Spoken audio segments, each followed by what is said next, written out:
ठीक है।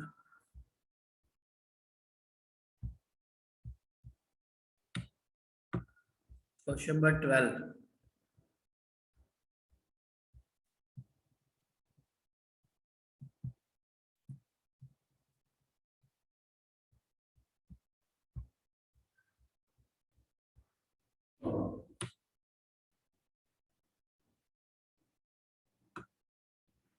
चलो ये लिख देते हैं। चलो देखो क्वेश्चन नंबर 12 में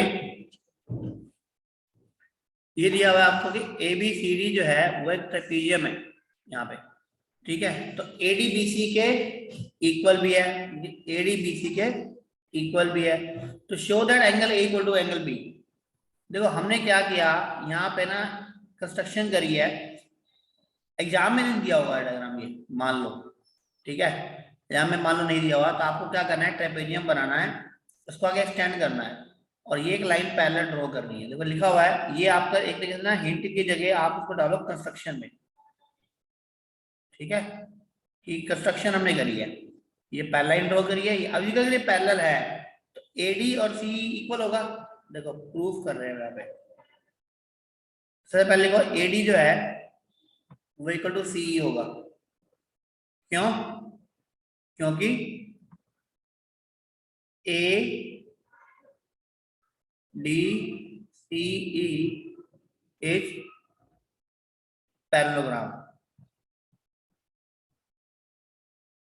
इज पैरेललोग्राम। अगर ये पैरेललोग्राम है, ठीक है, तो इसका मतलब एडी सी की इक्वल है, तो एडी बी सी एक गिवन है मुझे, और AD equal to B C जो है वो गिवन है। अब देखो एडी बी सी के इक्वल दिया हुआ है, एडी सी के इक्वल हमने कंस्ट्रक्शन से किया है। इसका मतलब क्या हुआ कि बी सी और सी क्या हो गए, इक्वल। जब बी सी और सी इक्वल है तो उसके अपोजिट एंगल क्या होंगे, इक्वल, है ना। तो हम ये कह सकते हैं therefore angle C B E equal to हो गया सी ई बी। अगर ये इक्वल हो गए और मैं इसे क्या लेट कर रहा हूँ, एक्स लेट कर रहा हूँ, एक्स लेट कर लिया कि ये दोनों एंगल जो है मेरे वो एक्स है। क्लियर यहाँ तक? दोबारा देख लो, एडी बीसी के इक्वल है, एडी सी के इक्वल है क्योंकि पैरेललोग्राम है, तो दोनों इक्वल तो एंगल एक्स इक्वल होगा, ठीक है। अब एक्स है तो देखो ये एक्स है, तो अब ये बताओ ये वाला एंगल कितना होगा, चलो कौन बताएगा। एंगल 1 नाम दे दो इसको, इसका एंगल 2 नाम दे दो। देखो 1 इसके इक्वल होगा। देखो एंगल 1 जो है क्या एंगल सीबी के इक्वल होगा, सी होगा। क्यों होगा? ऑल्टरनेट नहीं, हाँ ऑल्टरनेट सही है। तो इसका मतलब एंगल 1 की वैल्यू भी क्या आ गई आपकी, एक्स। और एंगल 2 क्या इसके बीई सी के इक्वल होगा। एंगल 2 जो है क्या एंगल बीई सी के इक्वल होगा, होगा क्योंकि अपोजिट एंगल ऑफ पैरेललोग्राम है ना, लिख सकते हो अपोजिट एंगल्स ऑफ पैरेललोग्राम। और 1 और x तो इसलिए इक्वल हो गया 100, तो इसका एंगल 2 की वैल्यू भी क्या हो गई, x हो गई। तो दोनों की वैल्यू क्या आ गई, x। तो इसका मतलब सी डी के क्या हो गया, इक्वल, हेंस 2। तो इसका मतलब ये कह सकते हैं एंगल 1 इक्वल टू एंगल 2। ये मेरा सेकंड प्रूव हो गया वैसे देखा जाए तो, 10 नंबर 1 डाल दो। इसका आप लिख सकते हो angle C equal to angle D. एक तो ये प्रूव हो गया। अब देखो एंगल ए कितना होगा, 180 माइनस डी होगा, क्योंकि इन दोनों का सम, दो पहला इसके बीच सम ऑफ कोइंटीरियर एंगल है ना, सम ऑफ कोइंटीरियर एंगल। तो यहां पर ये बताओ एंगल डी किसके इक्वल है, एंगल सी के, और 180 माइनस सी कितना होगा, वो एंगल बी हो जाएगा। तो एंगल ए एंगल बी के क्या हो गया, इक्वल हो गया। ये एंड क्वेश्चन सॉल्व। जब एंगल ए एंगल बी के इक्वल है, एंगल सी एंगल डी के इक्वल है, वो अगर ट्रायंगल एबीसी और बीडी कॉन्ग्रुएंट होंगे, होंगे बताओ। ए बी सी यहाँ ज्वाइन करना है हमें,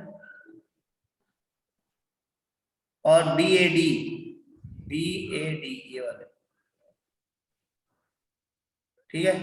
तो पहले यहां तक नोट कर लो वैसे, और अगर आप बात करते हो इसकी, मैं दोबारा से डायग्राम बना लेता हूँ इसको समझाने के लिए। मान लीजिए एक तो इधर बनाया हमने, एक इधर बनाया, A B C और D। देखो ये पूरा एंगल इस पूरे एंगल से इक्वल है, ये साइड क्या है इसकी कॉमन, और ये और ये दोनों मुझे इक्वल दिए हुए हैं। क्लियर है? क्या क्या दिया हुआ देखो, समझ लो इसको। एक तो AD इक्वल टू BC मुझे गिवन है, CD इक्वल टू CD दोनों में कॉमन है, और angle D equal to angle C है। तो देयरफॉर जो ट्राइंगल हमारा ABC वो कॉन्ग्रुएंट हो गया है ट्राइंगल BAD के। ठीक है, एक मिनट बैठो। AB इक्वल कॉन्ग्रुएंट है, अगर कॉन्ग्रुएंट है तो आप फिर कह सकते हो बाय CPCT जो डायगोनल है मेरे AC वो किससे इक्वल हो जाएगा BD। तो ये पूरा क्वेश्चन नोट कर रहा है इसको, और कोई डाउट हो तो बताओ।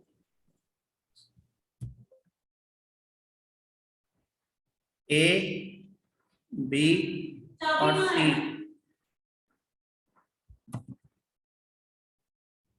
देखो ABC आपको दिया हुआ है, एक ट्राइंगल दिया हुआ है, और वो कह रहा है कि D और E इसके दो मिड पॉइंट है, मिड पॉइंट दिए हुए हैं, मतलब कि मुझे गिवन है, गिवन क्या है कि in triangle ABC D and E are midpoints of AB and AC respectively। ठीक है, और वो क्या चाहता है प्रूव करना, वो कहता है कि DE जो है ना, हमसे क्या चाहता है प्रूव करना, वो कहता है प्रूव करो कि DE जो है ना वो पैरेलल है BC के एंड हाफ है ऑफ BC।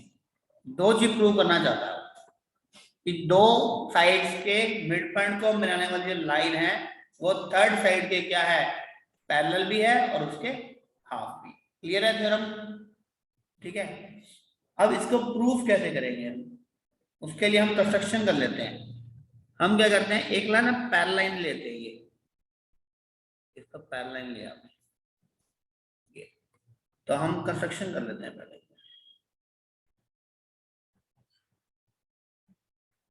कंस्ट्रक्शन में हम कर रहे हैं कि ए बी जो है वो पैरेलल है, या बी ए पैरेलल जो है वो सी कोई नाम दे दें पी के, सी पी के, और डी को हमने एक्सटेंड कर दिया आगे, तो ये पॉइंट आ गया हमारा एफ। एक तो ये पैरेलल ड्रॉ गई और डी जो है उसको एक्सटेंड कर दिया हमने टू एफ। क्लियर है यहां तक? अब प्रूफ करते हैं। देखो एडी डीबी के इक्वल है, देखो यहां समझा दो मैं, एडी डीबी के इक्वल है और ए ई जो है वो ईसी के इक्वल है। ठीक है, और ये एंगल जो है 1, ये एंगल 2 के इक्वल है अल्टरनेटिव, ये एंगल 3 जो है ये एंगल 4 के इक्वल है वर्टिकल अपोजिट। तो हम स्टार्ट करते हैं यहां से from triangle A D E and triangle E F C से, इन दो से लेके चलता हूं। तो यहां पर देखो एंगल 1 एंगल 2 के इक्वल है, क्योंकि अल्टरनेटिव एंगल, क्योंकि पैरेलल मुझे दी हुई है लाइनें, है ना, और एंगल और ए ई इक्वल है EC के। क्यों? क्योंकि ये मुझे गिवन है, मिड पॉइंट दिया हुआ है। और एंगल 3 एंगल 4 के इक्वल है। क्यों? क्योंकि वर्टिकल अपोजिट एंगल।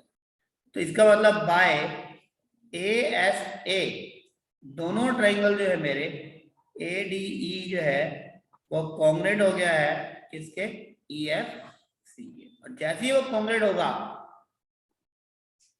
तो क्या होगा बताओ? जैसे ही वो कॉन्ग्रेट हुआ, ये दो टाइप कॉन्ग्रेट हुए, तो आप कह सकते हो by CPCT AD equal to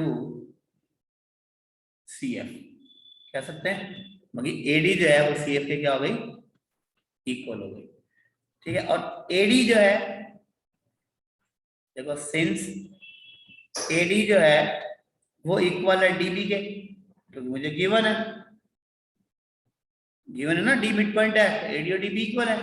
जब AD CF के इक्वल है, AD DB के इक्वल है, इसका मतलब क्या हुआ कि DB जो है वो इक्वल है किसके? CF के। ठीक है ना। बट DB जो है वो पैरेलल भी है CF के। क्यों? By construction.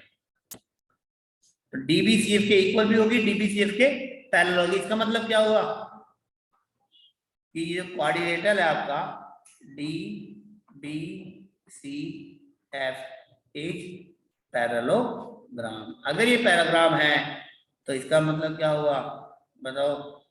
इसका मतलब है कि DF जो है वो क्या है? पैरेलल है किसके?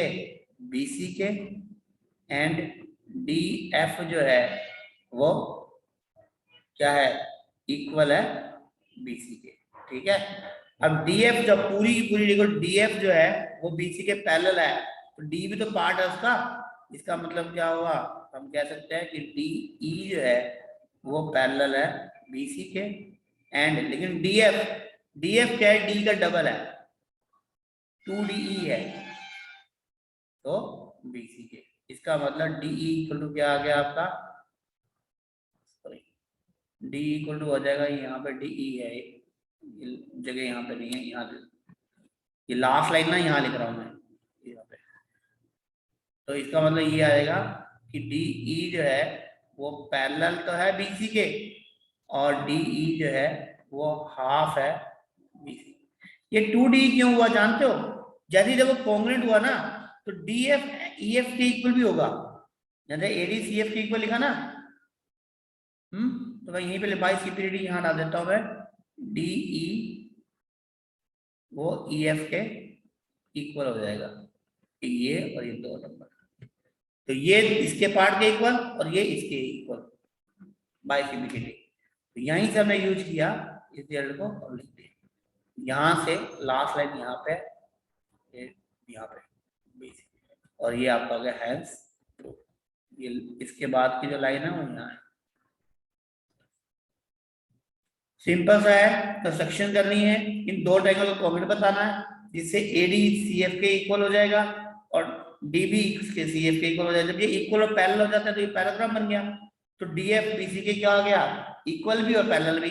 तो D पार्ट है EF इसका, तो वो उसके क्या हो गया? पैरेलल और हाफ। वहां से क्वेश्चन सॉल्व। ठीक है यश? यस। नोट कर लो इसको।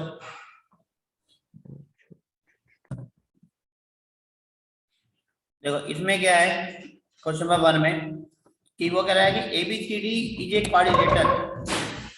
ठीक है। तो देखो एक बात बताओ, हमें दिया हुआ है कि ABCD क्वाड्रिलेटरल है PQRS। पहले तो ये बताओ कि SRAC के क्या है? पैरेलल और हाफ होगा? होगा। तो प्रूफ में लिख रहे हैं इसको। सबसे पहले देखो, फ्रॉम ट्राइंगल ADC ले लो आप। देखो ADC अगर ट्राइंगल लेते हैं तो यहाँ पे देखो S and R are midpoint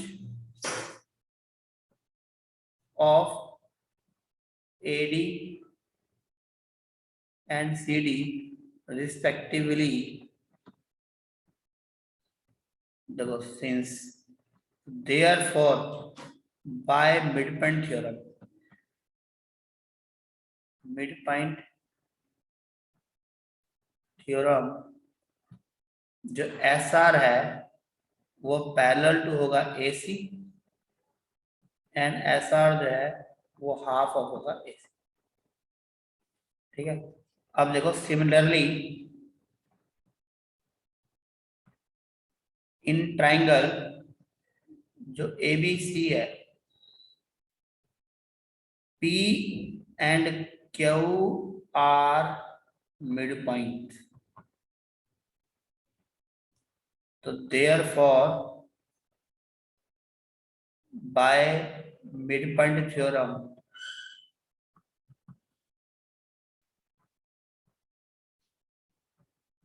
क्या होगा, जो PQ है वो पैरेलल टू हो जाएगा AC एंड PQ जो है वो हो जाएगा हाफ ऑफ AC।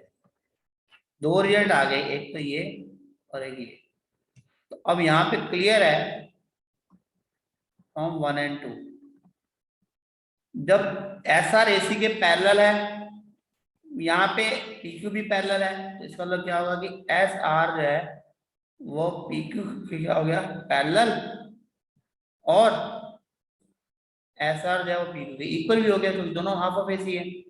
ठीक है, तो देयरफॉर जो कोऑर्डिनेटर है आपका PQRS इज पैरेललोग्राम, हैंस इसका मतलब किसी भी क्वाड्रेटर में चारों साइड के मिड पॉइंट को मिलाने वाला जो क्वाड्रेटर होता है वो हमेशा पैरेललोग्राम होता है। ये अंडरस्टूड है। ठीक है, तो कभी भी आपको प्रूव करना पड़े तो आप यहाँ से प्रूव करोगे इसको। आगे पूछेगा वो रेक्टेंगल है या स्क्वायर है, वो बाद की बात है। ठीक है, जब भी पूछे कि अंदर मिड पॉइंट बनाने वाला स्क्वायर है रेक्टेंगल है, तो पहले पैरेललोग्राम प्रूव करोगे आप, ये पूरा लिखना पड़ेगा, उसके बाद ही आगे क्वेश्चन ऐड होगा। नोट कर लो।